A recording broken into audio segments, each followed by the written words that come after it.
The Holy Gospel according to St. Mark, the 7th chapter. Glory to you, O Lord. From there Jesus set out and went away to the region of Tyre. He entered a house and did not want anyone to know he was there.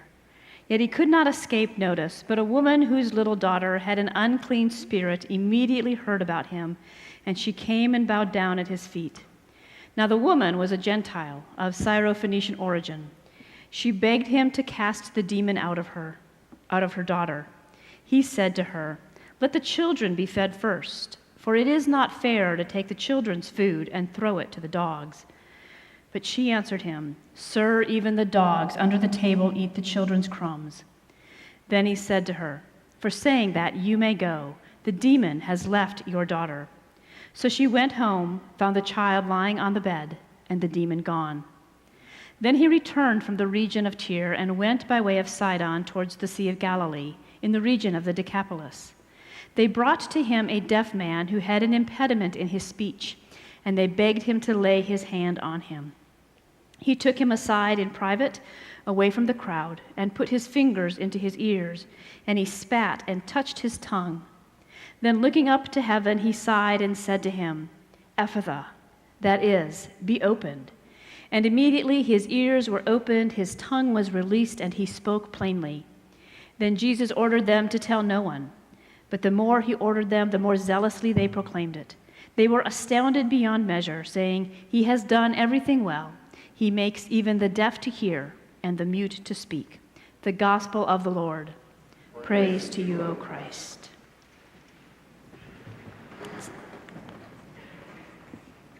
It's amazing what rebooting something will do. So we got sound back. Early in our ministry, my husband and I had an encounter with a woman whose name was Donna, and she left quite an impression upon our hearts and our memories. Donna showed up unexpectedly on the porch steps of the parsonage where we lived, dressed in a white shirt and white shorts, wearing pantyhose and tennis shoes. Her long hair was pulled into a ponytail and strung through a white baseball cap. Dark, heavy sunglasses covered her eyes, and lipstick was smeared darkly and heavily over her lips, much as a child would have applied it. She needed a place to stay for a week until her check came in, and some food.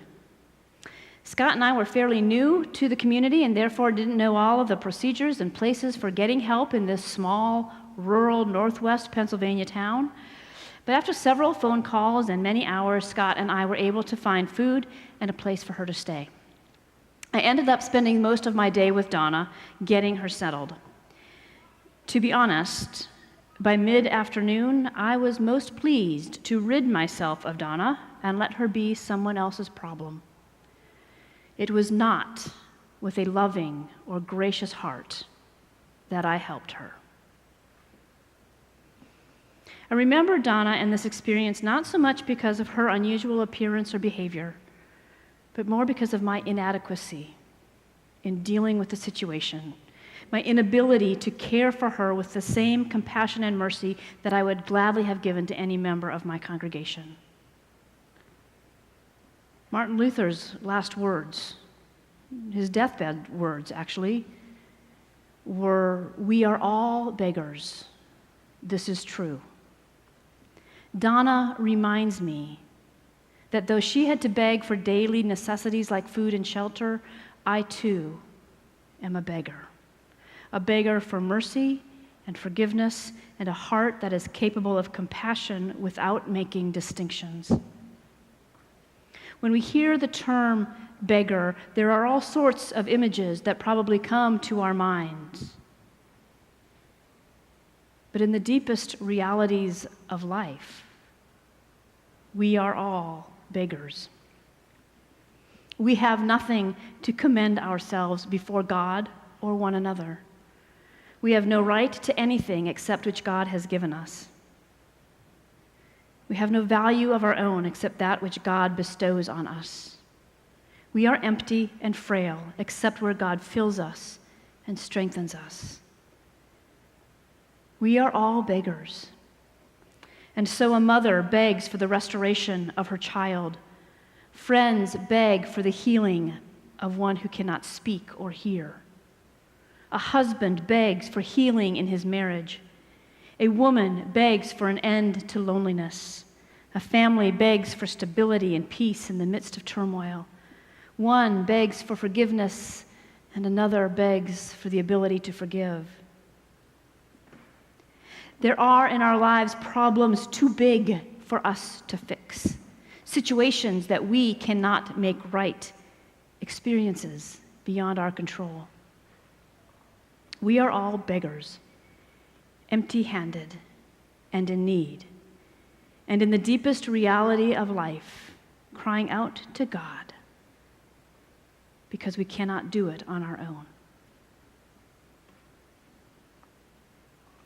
As our gospel lesson points out today, God heeds the cries of the beggar. One, a woman and a Gentile, outside the boundaries of respectable community, humbly and boldly kneels before Jesus to cast a demon out of her daughter. And though Jesus tries to brush her off, the woman was undaunted. Her love for her daughter compels her to put aside any dignity and to risk everything, and she presses Jesus so that he responds, "Go, the demon has left your daughter." In the second episode, some people bring a man who cannot hear and whose speech is unclear to Jesus, and they beg him to lay a hand on this man. And Jesus speaks a word, Ephphatha, be opened. And his ears were opened, his tongue released, and he spoke plainly. Christ heard the pleas of those who would beg his mercy, made right what they could not, showed forth the power of God to heal and to restore.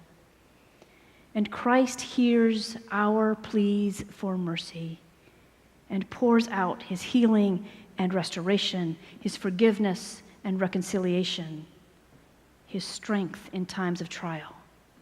Jesus can provide the courage to forgive, solace to the grieving, salvation to the lost, hope to the desperate, and life to those just barely hanging on.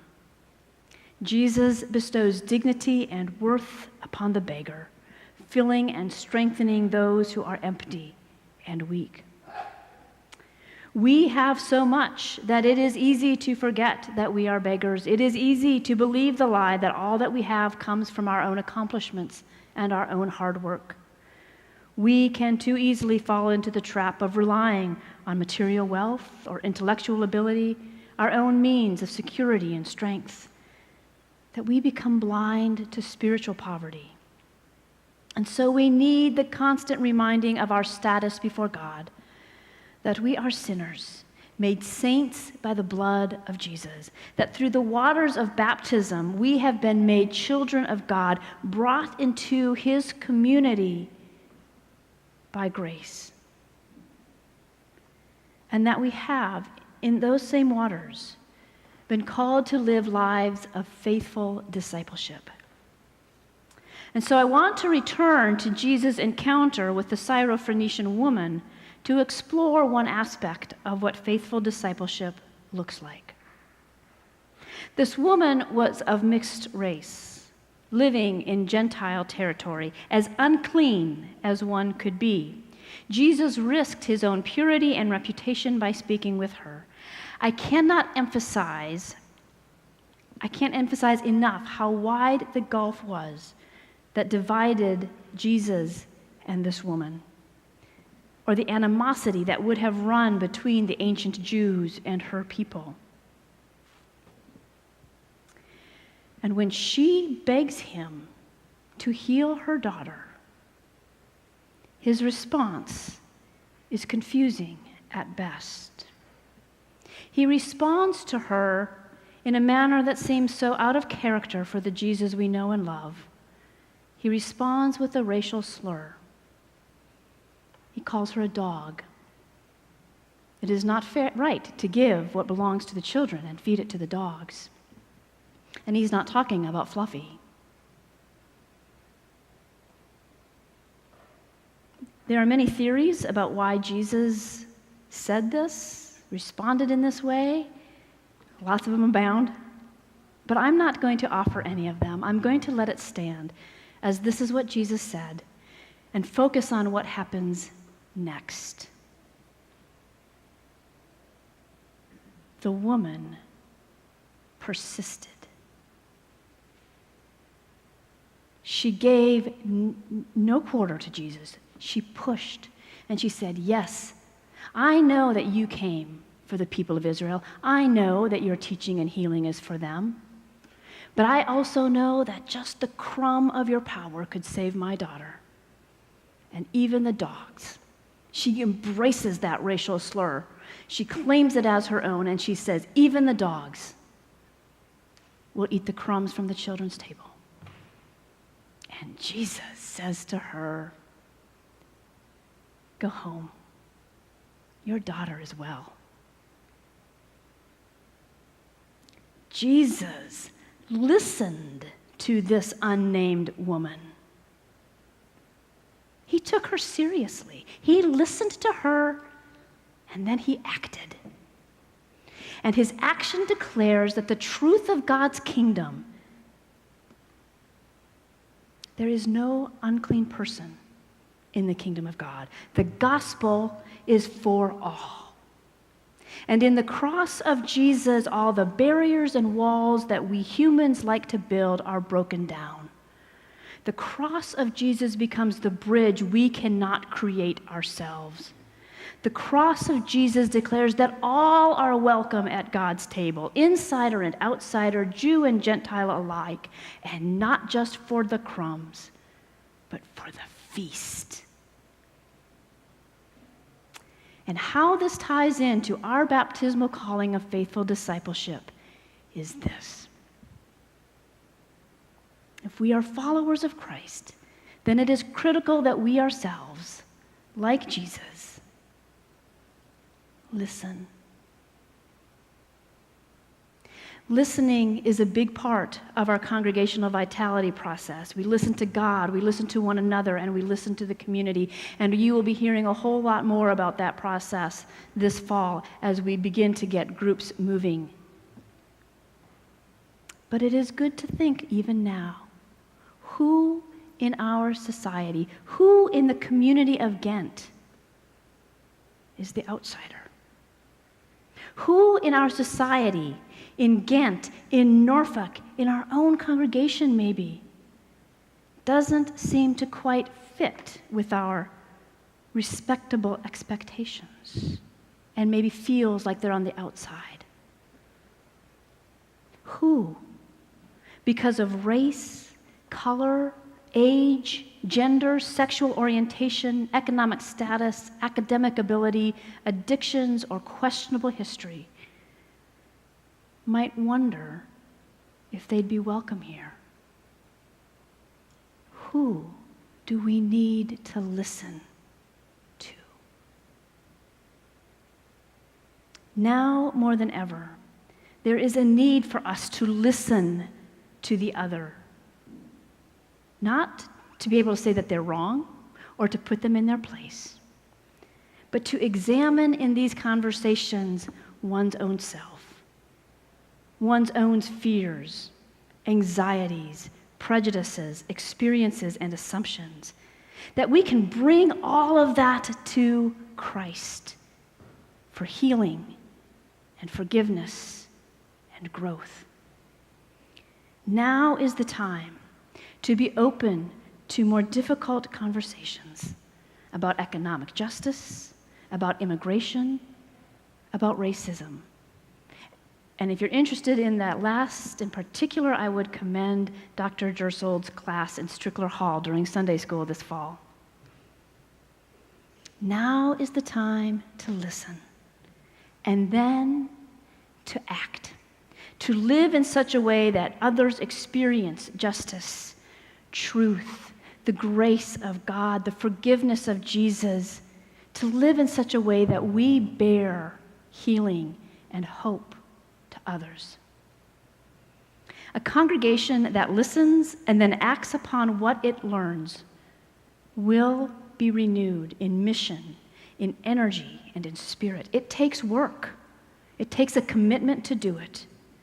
But true spiritual and congregational renewal comes as we build bridges with others, Renewal and vitality will come as we expand our circle and invite in those who have always felt excluded. It comes when we allow the truth of the gospel to settle upon us and within us.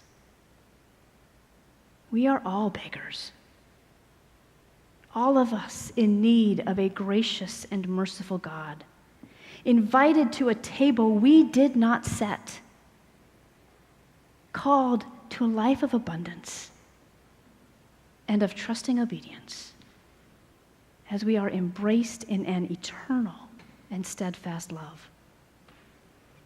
We are all beggars. This is most certainly true. Amen.